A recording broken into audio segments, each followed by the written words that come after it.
Sanay na ako sa night shift. Tahimik, walang istorbo. Ang trabaho ko maglinis ng mga hallway, CR at minsan basement. Wala akong reklamo. Pero nung gabing yon, may kakaiba agad sa simula pa lang. Parang napakabigat na ng hangin. Hindi ko mawari kung pagod lang ako o may kakaiba talaga sa mga oras na yon. Habang naglilinis ako sa third floor ng CR, may narinig akong biglang nag-flash. Normal lang sana, pero ako lang mag-isa. Walang ibang tao. Tiningnan ko yung cubicle. Walang laman. Pero basa yung sahig. Parang may gumamit. Pero walang pumasok. Pagbaba ko sa basement, dumaan ako sa elevator. Sarado. Pero bigla itong bumukas. Wala namang laman. Wala ding tumawag. Hindi ko nalang pinansin. Pero habang naglalakad ako pa basement, parang may mga yabag na nagmumula sa likuran ko. Hindi mabilis pero sunod-sunod. Hindi ko nalang din nilingon. Pagdating ko sa basement, may walis na nakatayo sa gilid. Pero hindi ko to dala.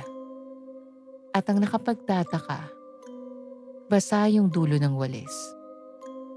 Parang may nagwalis bago ako dumating. Tiningnan ko yung sahig. May linya ng tubig. Parang may nagwalis papunta sa dulo ng hallway. Kaya sinundan ko ito. Sa dulo ng hallway, may bintana. At sa ilalim nun, may nakatayo. Maliit. Parang bata sa wari ko. Hindi ito gumagalaw. Hindi ko masyado maaninag yung muka. Pero ramdam kong nakatingin ito sa direksyon ko. Natulala ako. Noong mga panahong yon, hindi ko alam kung lalapit ako o tatakbo ko. Pero parang may humikilos sa akin palapit. Kaya lumapit ako. Mabagal, walang tunog, walang hangin. Pero habang lumalapit ako, parang lumalabo yung buong paligid ko. Parang ako lang at siya. Tapos bigla siyang nawala. Walang tunog, walang galaw. Naiwan lang yung basang walis sa sahig. Kinabukasan may kwento yung isa pang janitor. May nakita rin daw siyang bata sa clock tower. Nakatayo lang. Hindi rin gumagalaw. Pareho ng suot sa nakita ko. Hindi ko alam kung coincidence o pareho kami nang nakita pero pareho kaming natulala ng mga panahong yun. May matandang gwardya sa City Hall pero minsan napagkwentuhan namin to. Sabi niya may bata raw na anak ng empleyado noon. Nahulog daw to sa hagdan sa basement. Hindi raw natanggap ng pamilya. Simula nun, may nagpaparamdam na raw.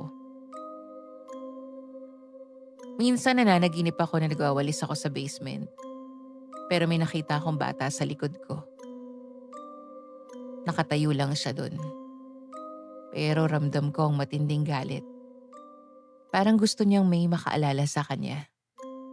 Parang gusto niyang may makinig.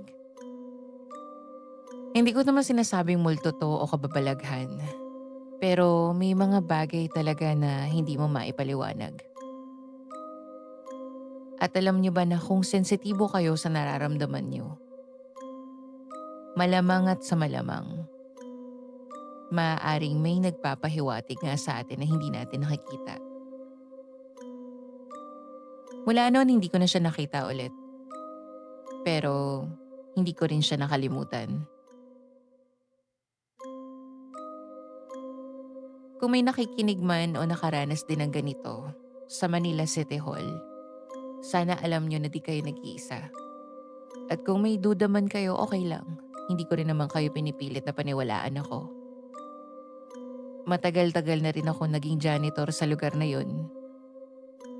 At yun ang unang beses na masasabi kong nakaramdam ako ng kakaiba. Basta ako alam ko kung ano yung nararamdaman ko. At yun ang totoo para sa akin. Hanggang dito na lang ang sulat ko, Miss Mara. Ako si Mang Rudy at ito ang aking haunted journal.